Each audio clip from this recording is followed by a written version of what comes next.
أعوذ بالله من الشيطان الرجيم. تبارك الذي بيده الملك وهو على كل شيء قدير. الذي خلق الموت والحياة ليبلوكم أيكم أحسن عملا وهو العزيز الغفور.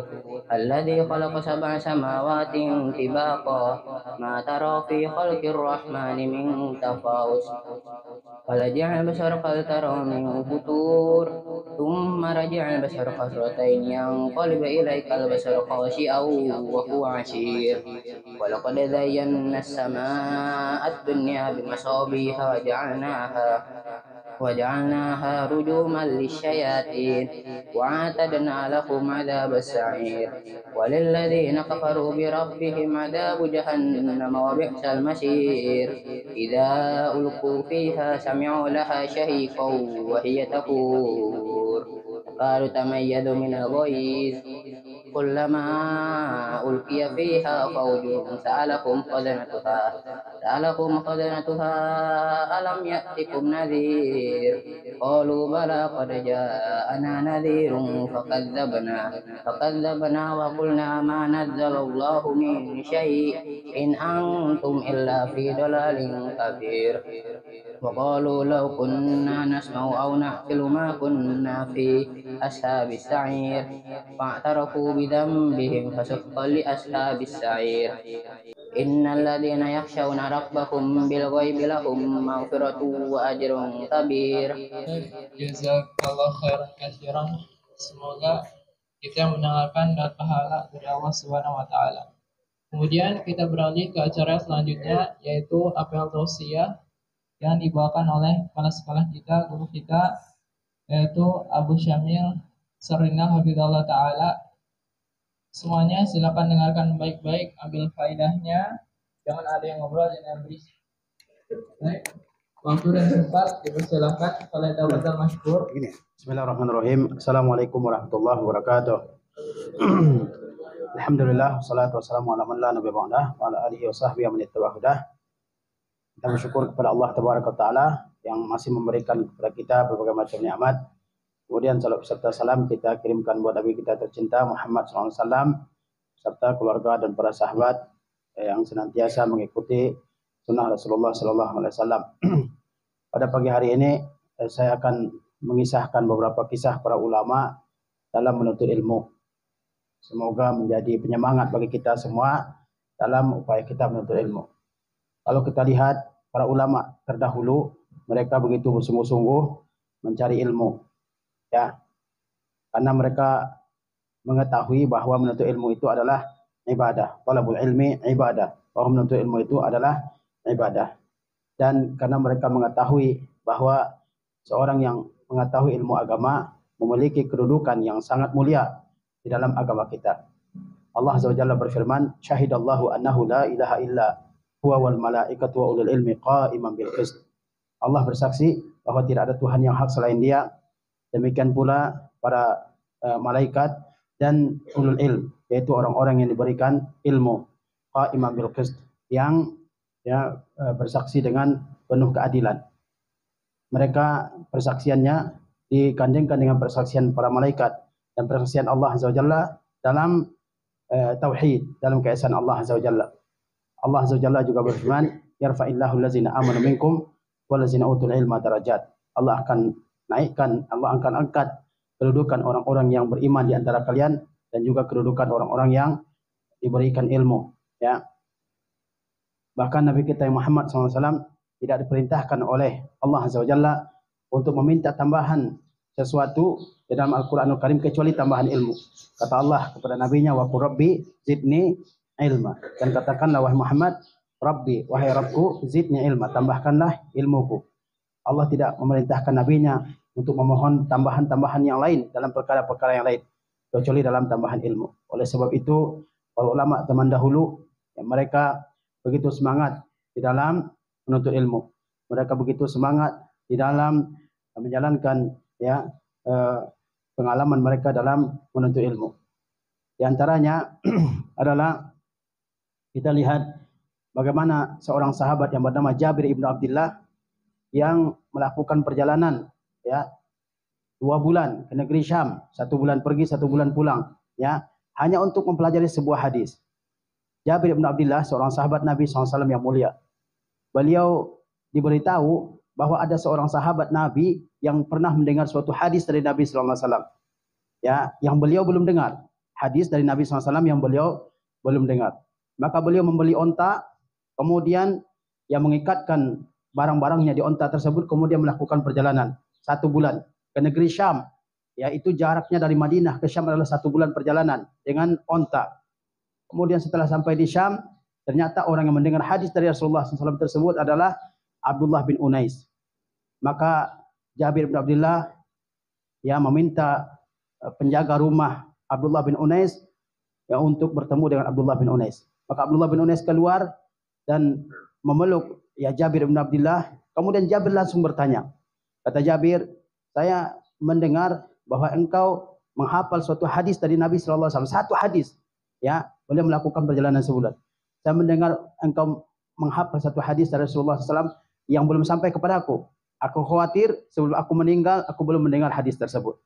Ya, demikian semangatnya. Ya, membeli onta, melakukan perjalanan 1 bulan. Untuk apa? Untuk mendengarkan satu hadis dari Rasulullah SAW. Maka Abdullah bin Unais mengatakan, benar, saya mendengar hadis dari Rasulullah SAW, yaitu yuhsyarun nasu uratan hufatan gurlan. Bahwa pada hari kiamat manusia yang akan dikumpulkan dalam keadaan tidak memakai sehelai baju pun, dalam keadaan tidak memakai alas kaki, dan dalam keadaan belum dikhitan. Ini lihat ya, seorang sahabat. Padahal beliau muridnya Rasulullah SAW. Jabir bin Abdullah adalah murid Rasulullah SAW. Tapi begitu beliau mendengar ada hadis yang belum sampai kepada beliau dari Rasulullah SAW, ini ilmu, maka beliau ya pergi segera untuk menuntutnya sebelum beliau meninggal dunia. Selagi masih ada kesempatan, beliau pergi menuntutnya. Bukan di Madinah, padahal di Madinah banyak para sahabat. Ya, jadi dengan ada seorang sahabat Nabi yang mendengar hadis tersebut, tinggalnya jauh, maka beliau ya pergi, ya mencari hadis tersebut. Al-Imam Al-Bukhari juga dalam sahihnya menceritakan tentang Umar bin Khattab dalam bab yang disebut dengan bab at-tanawub fil ilm, bab dalam bergantian dalam mencari ilmu. Diceritakan bahwa Umar bin Khattab dia tinggal di bagian perbukitan kota Madinah dan beliau bekerja. Tapi beliau juga tidak mau ketinggalan menghadiri majelis-majelis ilmu di Masjid Rasulullah SAW. Maka beliau memiliki ide untuk bergantian datang ke masjid dengan tetangganya. Hari pertama tetangganya datang ke Masjid Nabawi, kemudian belajar hadis di situ, belajar hukum-hukum dari Rasulullah SAW, kemudian pulang, dan waktu Isya bertemu dengan Umar dan diceritakan. Besoknya Umar yang datang ke Masjid Nabawi, kemudian beliau belajar hadis-hadis dari Rasulullah SAW, kemudian pulang dan menceritakan kepada temannya. Padahal beliau adalah seorang sahabat yang mulia, yang tentu ilmunya sudah luar biasa dalamnya. Tapi beliau meskipun begitu tidak mau ketinggalan menghadiri majelis Rasulullah SAW. Meskipun sudah punya kesibukan, punya pekerjaan, tapi beliau memiliki ide bagaimana supaya bisa tetap hadir di majelis Rasulullah SAW. Beliau bergantian dengan sahabatnya, ya, untuk mencari hadis dari Rasulullah SAW, untuk belajar dari Rasulullah SAW. Demikian para ulama zaman dahulu. Padahal mereka orang-orang Arab, orang yang mengerti bahasa Al-Quranul Karim, mengerti bahasa Rasulullah SAW, ya, yang sudah belajar sekian tahun bersama Rasulullah SAW. Tapi mereka tidak mencukupkan dengan ilmu yang sudah ada. Terus menuntut ilmu. Ya, selagi ada umur, selagi ada kesehatan, mereka terus menuntut ilmu. Sebagaimana ya seorang alim ketika datang ke kota Baghdad, Imam Ahmad segera mengambil ya pulpennya, mengambil kertasnya dan menutup majelisnya, kemudian pergi belajar kepada alim tersebut. Sampai orang-orang terheran, bagaimana seorang Abu Abdullah Ahmad ibn Hanbal yang sudah alim besar, tapi ketika ada alim yang datang ke Baghdad, beliau menutup majelisnya dan pergi belajar ke alim tersebut. Sampai kapan engkau begitu, hai Abu Abdullah? Kata Imam Ahmad, ma'al mahbarati ilal maqbarah. Saya akan tetap dengan pena, dengan pulpen saya sampai saya masuk ke dalam kuburan saya. Saya akan tetap belajar sepanjang hidup saya. Ya, ilmu agama ini begitu luas. Banyak yang kita belum ketahui. Sehingga kita harus bersemangat setiap saat untuk menambah pengetahuan kita. Untuk belajar dan terus belajar tanpa henti. Ya, karena begitu luasnya ilmu agama, karena begitu banyak masalah yang belum kita ketahui dalam agama ini. Seorang sahabat yang lain, Abu Hurairah radhiyallahu taala anhu, seorang sahabat yang merupakan penghafal hadis paling banyak. Dia meriwayatkan sekitar 5.374 hadis. Ya. Dan beliau masuk Islam pada tahun ke-7 Hijriyah. Masa bertemunya dengan Rasulullah SAW tidak lama, tapi beliaulah periwayat hadis paling banyak. Karena setelah beliau masuk Islam, beliau fokus untuk belajar hadis ya kepada Rasulullah SAW. Beliau tidak bekerja sehingga sering kelaparan, ya, sering tidak mendapatkan makanan, tapi itu tidak mengurangi semangatnya dalam menuntut ilmu. Bahkan dia mengatakan, saya menghentikan orang-orang untuk mendengarkan ayat Al-Quran dari mulut orang tersebut. Saya bertanya, padahal dia sudah tahu. Ya, saya bertanya, adakah ayat yang turun kepada Rasulullah SAW? Harapannya adalah supaya dia diajak makan siang oleh sahabat yang ditanya tersebut. Ya, mungkin pada waktu makan siang Abu Hurairah menghentikan sahabat tersebut menanyakan, ya, adakah ayat yang turun? Padahal dia sudah tahu. Kemudian sahabat tersebut, ya, mengajaknya untuk makan di rumahnya. Ayo sambil makan di rumah. Ya, nanti saya bacakan ayatnya ketika kita sedang makan di rumah. Itu harapannya Abu Hurairah. Maka suatu ketika Umar bin Khattab lewat dan Abu Hurairah menghentikannya, mau bertanya adakah ayat yang turun? Ya, harapannya adalah supaya diajak makan siang, ya. Sembari dibacakan ayat-ayat Al-Qur'an, ya. Tapi Umar tidak paham. Umar mengatakan tidak. Kemudian Abu Bakar ditanya oleh Abu Hurairah, adakah ayat yang turun? Abu Bakar mengatakan tidak ada. Ya, padahal Abu Hurairah maksudnya bukan itu. Maksud yang sebenarnya adalah supaya saya diajak makan, ya. Padahal dia sendiri sudah mengetahui ayat tersebut. Kemudian lewatlah Rasulullah Shallallahu Alaihi Wasallam. Rasulullah SAW lewat dan Rasulullah melihat tanda-tanda kelaparan yang sangat parah di wajahnya Abu Hurairah. Benar-benar sangat lapar. Mungkin sudah beberapa hari tidak makan, tidak minum. Kehausan. Fokus mencari ilmu. Ya, kita nggak pernah akan merasakan lapar dalam sehari karena mencari ilmu. Tetap kita dapat makan, dapat minum. Ini Abu Hurairah merasakan lapar sehingga kelihatan di wajahnya, wajah orang yang lapar. Diajak oleh Rasulullah SAW ke rumah beliau, ya, ke salah satu rumah dari rumah Rasulullah SAW. Ternyata di situ ada segelas susu, ya. Tapi Rasulullah SAW tidak buru-buru menyuruh Abu Hurairah untuk minum susu tersebut. Bahkan kata Rasulullah, wahai Abu Hurairah, kamu pergi ke Suffah dan panggil ashabus Suffah. Suffah itu adalah suatu bangunan tambahan di Masjid Nabawi pada zaman dahulu yang merupakan tempat berdiamnya, tempat tinggalnya orang-orang fakir, orang-orang miskin yang tidak punya rumah di Madinah. Ya, mereka tinggal di situ.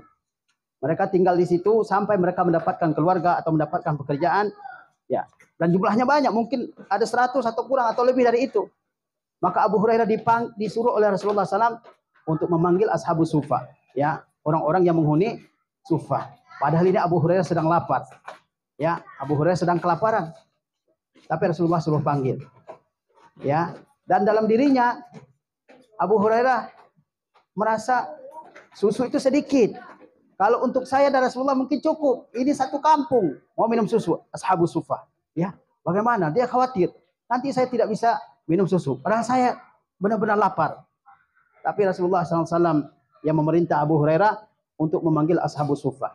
Dan ashabus Suffah datang, kemudian Rasulullah SAW menyuruh Abu Hurairah untuk memberi minum ke masing-masing, ya, penghuni ashabus Suffah ini.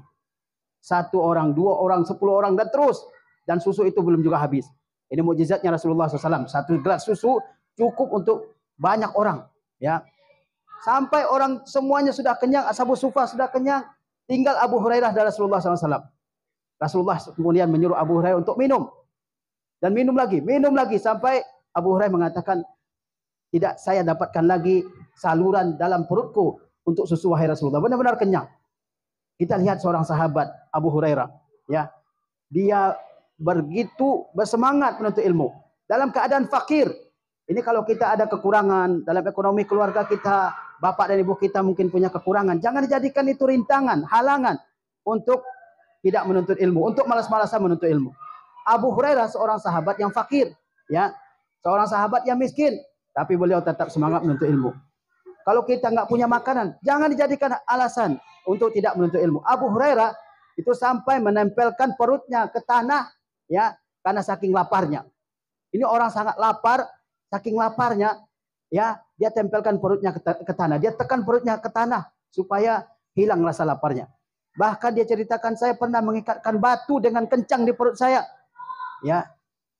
Tapi lihat hasilnya, bagaimana ia menjadi seorang tokoh periwayat utama dalam agama kita. Sehingga setiap hari ya kita mendengar nama Abu Hurairah. Dan lihat bagaimana perjuangannya, setiap hari orang mendoakannya. Abu Hurairah radhiyallahu anhu, an Abi Hurairah radhiyallahu anhu. Ya, didoakan. Kenapa kita mendoakannya? Dia seorang perawi hadis, dia seorang yang paling banyak meriwayatkan hadis, dia seorang alim dari kalangan sahabat. Sehingga setiap kali disebut namanya, kita begitu memuliakannya dengan at-taraddi, dengan mengucapkan radhiyallahu taala anhu. Perjuangan, ya. Ada perjuangannya. Jangan malas-malasan, ya. Kita alhamdulillah diberikan kesempatan, diberikan harta, diberikan kecukupan.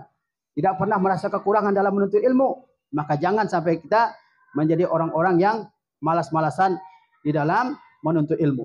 Al-Imam Muslim rahimahullah taala dalam salah satu kitab, dalam salah satu bab dalam Sahih Muslim itu adalah bab awqatis salat. Bab tentang waktu-waktu salat. Bab tentang waktu-waktu salat. Di antara yang beliau sebutkan dalam bab itu adalah perkataan Yahya ibnu Abi Katsir. Apa perkataannya bunyinya? La yustata'ul ilmi birahatil jismi. La yustata'ul ilmi birahatil jismi. Paham? Imam Muslim menulis satu bab dalam sahihnya. Judulnya bab awqatis salat. Bab tentang waktu-waktu salat. Bab tentang waktu-waktu salat. Karena salat ada waktu-waktunya. Yang kita tidak boleh mengerjakan salat di luar waktu tersebut. Di antara yang beliau sebutkan dalam bab tersebut adalah perkataan Yahya bin Abi Katsir. Yahya bin Abi Katsir, dia bukan sahabat, ya. Dia bukan sahabat Nabi. Tapi Imam Muslim menyebutkan salah satu ucapan Yahya bin Abi Katsir ini. Apa bunyinya? La yustata'ul ilmi birahatil jismi. Kamu tidak akan bisa ya menguasai ilmu, mendapat ilmu kalau kamu bersantai-santai. Kalau kamu bermalas-malasan, berleha-leha, kamu nggak akan dapat ilmu. Lalu ulama mencari kenapa Imam Muslim menyebutkan perkataannya Yahya bin Abi Katsir dalam bab ini. Padahal ini kitab hadis, ya, nggak ada hubungannya dengan Yahya bin Abi Katsir. Dia bukan nabi, dia bukan sahabat. Lalu ulama memikirkan seperti Al-Qadhi Iyad, ya, dan sebagainya. Mereka mencari apa sih sebabnya Imam Muslim mencantumkan perkataan Yahya bin Abi Katsir ini. Mereka mengatakan bahwa dalam mencari hadis-hadis, terutama dalam bab awqatul as-salah itu, waktu-waktu salat tersebut, Imam Muslim sudah berjuang begitu lama. Ya, pergi ke berbagai tempat, belajar kepada banyak guru, sampai akhirnya beliau berhasil mengumpulkan hadis-hadis tentang waktu-waktu salat. Perlu perjuangan, perlu seleksi, dia perlu ya bersungguh-sungguh dalam mempelajari hadis-hadis tersebut. Sampai akhirnya terdapatlah bab awqatis salah dalam Sahih Muslim. Dia begitu keras perjuangannya, ya. Begitu lama, begitu banyak pengorbanannya. Sehingga beliau mengatakan untuk mengumpulkan hadis-hadis ini, ya, itu tidak mudah. Saya perlu perjuangan. Maka beliau cantumkan salah satunya perkataan Yahya bin Abi Katsir. La yustata'ul ilmi birahatil jism. Ya, ilmu itu tidak bisa kita kuasai kecuali dengan bersungguh-sungguh. Kalau santai-santai nggak akan dapat ya ilmu. Kita bukan kurang cerdas, kita bukan kurang pintar. Yang kurang adalah usaha kita. Yang kurang adalah usaha kita. Banyak orang-orang yang kemampuan pikirannya, otaknya biasa, tapi karena kesungguhannya dia menjadi seorang yang pintar, yang alim. Tapi banyak juga orang-orang yang pintar sebenarnya, tapi karena malasnya, karena nggak serius, ya banyak hal-hal lain yang dia pikirkan ketika belajar, akhirnya dia gagal dalam menuntut ilmu. Ya, oleh sebab itu kita harus bersungguh-sungguh. Sebagaimana dikatakan, man ibta'ada anil wisada iqtarabat lahu siyada. Barang siapa yang menjauhi bantal, maksudnya mengurangi tidur, iqtarabat lahu siyada, dia akan menjadi orang yang terkemuka. Barang siapa yang dalam menuntut ilmu dia mengurangi tidurnya, jangan terlalu banyak tidur. Tidur 10 jam, ya. Di kelas juga tidur. Ini banyak ilmu yang akan terlewat darinya. Ya tidur secukupnya, mungkin 6 jam, 7 jam cukup, udah. Lebihnya digunakan untuk menuntut ilmu. Nah, kalau diperbanyak tidur, banyak ilmu yang lewat dari kita. Man ibta'ada anil wisada iqtarabat lahu siyada. Barang siapa yang menjauhi tidur, mengurangi tidurnya, maka kejayaan akan menghampirinya. Keberhasilan dalam menuntut ilmu akan dekat kepadanya. Ya. Wa man lazimar ruqad hurimal murad. Barang siapa yang terbiasa tidur terlalu banyak, maka dia akan gagal mendapatkan cita-citanya, mendapatkan impiannya. Ya, apalagi tidur ketika belajar. Ustazahnya lagi menerangkan di depan, dia tidur. Ya, bagaimana paham pelajaran? Yang memperhatikan aja belum tentu ya paham. Apalagi pelajaran-pelajaran yang cukup berat. Maka harus diperhatikan, difokuskan perhatian kita. Hindari tidur dan kurangi begadang malam hari. Ini yang ngantuk-ngantuk pada siang hari karena malamnya begadang, ya.